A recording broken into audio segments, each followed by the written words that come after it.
Ya pemirsa, terima kasih Anda masih menyaksikan Gapai Kemuliaan dalam episode Sholawat Penyambung Rindu kepada Baginda Rasulullah SAW. Pak Kiai, tadi masih ada satu pertanyaan yang belum terjawab dari Ustadz Saputra Ramadhani ya di Riau. Apakah bukti cinta kita kepada Baginda Rasulullah ini hanya sebatas baca sholat saja? Kalau tidak itu seperti apa Pak Kiai kemudian? Iya, ini benar ya. Ini pertanyaan, ini stressing point dari episode kita ini. Secara otomatis orang yang punya kecintaan dan dia mewujudkan kecintaannya itu dengan banyak membaca sholawat, itu tidak dapat tidak kecuali ada instrumen sebelumnya itu ada kecintaan-kecintaan yang lain. Nah, kecintaan-kecintaan yang lain yang dimaksud itu adalah orang itu atiullah wa atiur rasul. Orang yang taat kepada Allah dan taat kepada Rasul, ahabba ilaihi mimma siwahuma. Itu buat dia lebih utama ketimbang apapun di dunia ini. Nah, jadi wujudnya apa? Maka segala perintah Allah, segala perintah Nabi dia dahulukan itu. Itu jadi yang pertama. Dalam kesehariannya itu dia akan menampakkan semua yang diperintahkan Allah dan semua yang diperintahkan oleh Rasulullah. Yang berikutnya bahwa dia itu wahakama ala kulli syai' bima anzalallahu alaih. Dia selalu mengukur dalam hidup dan kehidupannya itu, baik dalam perspektif hukum dan yang lainnya itu dengan yang diturunkan oleh Allah. Maksudnya Quran gitu. Jadi ada standar nilai yang dia jadi pedoman ketika dia sebagai anggota masyarakat, anggota dalam sebuah bangsa dan negara seperti Indonesia umpamanya Rechtsstaat, ya, negara hukum. Nah, Rechtsstaat ini punya aturan main, orang timur punya etika gitu. Tetapi semua dia mengukurnya dengan skala prioritas ma anzalallahu alaina. Mana yang didahulukan kepada kita. Maka itu yang menjadi parameternya. Itu menjadi tolak ukur nomor pertama yang membawa kelahiran kepada kecintaan ekspresi membaca sholawat itu, Mbak Mila. Jadi ini fondasi sebenarnya Pak Kiai ya? Fondasi sekali. Ibarat kata tunduk dan patuh nggak dengan perintah Allah? Ya. Mengikuti nggak ajarannya Baginda Rasulullah? Nah. Itu yang kemudian menjadi fondasi dan refleksinya adalah dengan bersolawat. Ya. Oke, Masya Allah ya. Jadi nggak bisa ujuk-ujuk kita kemudian cinta dan lisan ini kemudian mudah bersolawat kalau kita nggak punya fondasi ini ya Pak Kiai? Nggak bisa. Mustahil ya? Nggak bisa. Jadi ada sebuah kaidah man ahabba syai'a katsura dzikru. Orang yang jatuh cinta, dia akan banyak menyebut namanya. Ya, betul.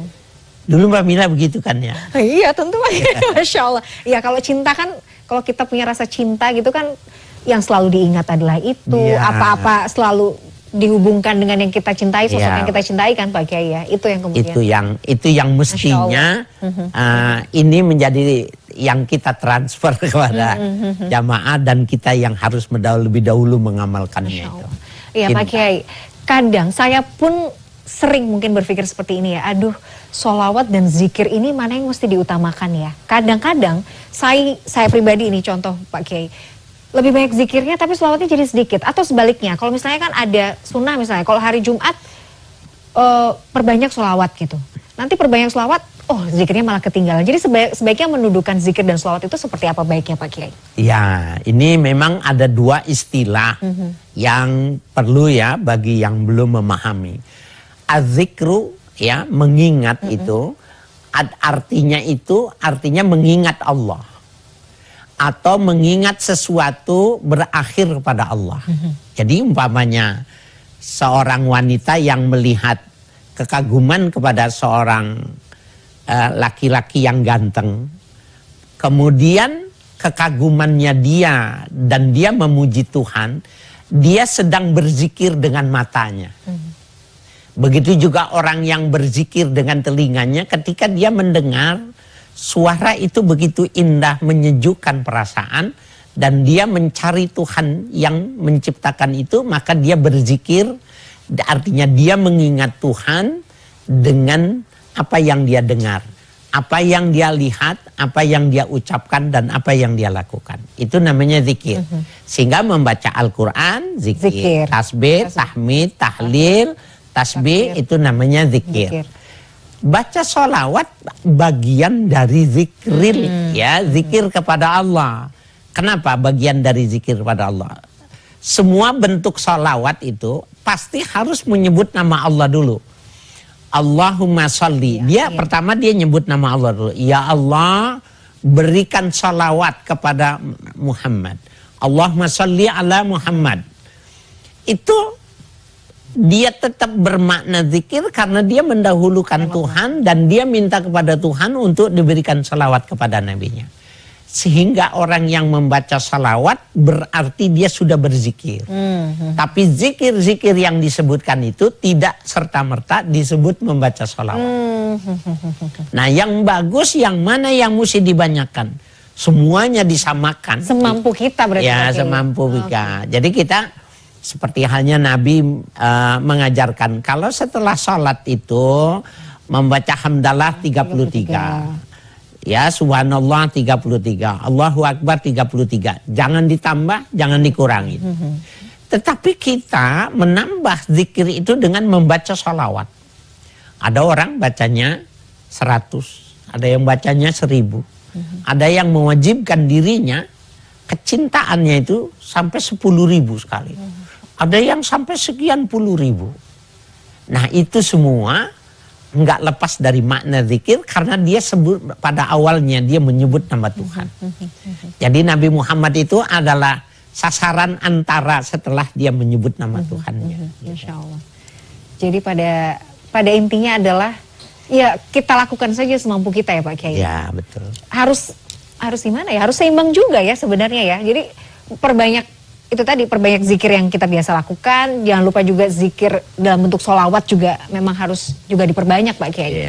Pak Kiai, di masyarakat kita itu lazim sekali misalnya kalau kita melihat sesuatu yang bagus, mobil bagus, rumah bagus, udah sholawatin dulu Allahumma sholli ala Muhammad gitu.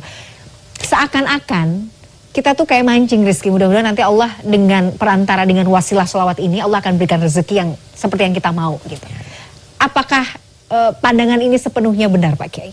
Atau seperti apa? Ya, tadi saya sudah mengatakan bahwa yang berpendapat adalah Ibnu Jauziyah, ya.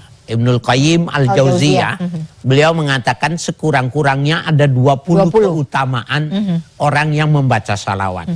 Di antara berikutnya yang diucapkan oleh beliau adalah orang yang membaca salawat itu sababun linafil fakri. Bisa menjadi sebab orang itu tidak akan fakir, tidak akan membutuhkan kepada manusia, maknanya fakir. Yang kedua makna fakir maknanya miskin. Orang yang baca salawat dia tidak akan merasa ya akan tertarik pada kondisi orang miskin. Bisa jadi orang menilai dia di kampungnya paling miskin, tapi dia tidak tahu kalau dia miskin. Karena semua kehidupannya menurut dia cukup. Itu orang yang membaca salawat, ya sababun linafil fakri. Yang ketiga, yang berikutnya beliau mengatakan sababun lijal bil ghina.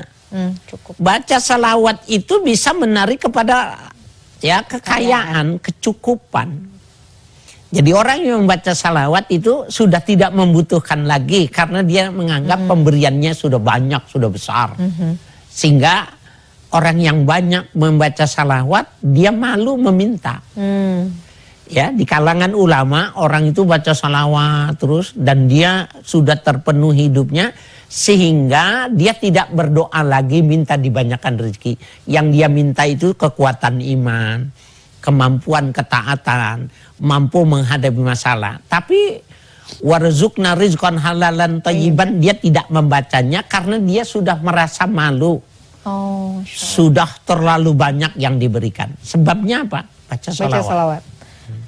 Iya ya, jadi sebenarnya tuh ya kalau kemudian kita merujuk pada definisi tadi, bukan definisi tapi bagaimana kemudian Imam Al-Qayyim Al-Jauziyah itu menyampaikan ya keutamaannya, kita tuh nggak perlu khawatir ya Pak Kiai. Perbanyak salawat tuh juga itu Allah cukupkan, Allah akan beri rezeki terbaik. hidup kita juga akan merasa apa ya? Ya cukup tadi, cukup kaya. Jadi sebenarnya ya it's all about mindset sebenarnya. Ya nanti kita akan Allah cukupkan ya gitu ya Pak. Iya, jadi para pemirsa, kita nggak boleh tidak percaya sama Allah. Kemudian kita, saya mau coba ya kalimat itu nggak bagus tuh. Seakan kita tidak percaya, sekarang dia mau mencoba untuk melahirkan kepercayaan. Nggak boleh kalimat itu. Tapi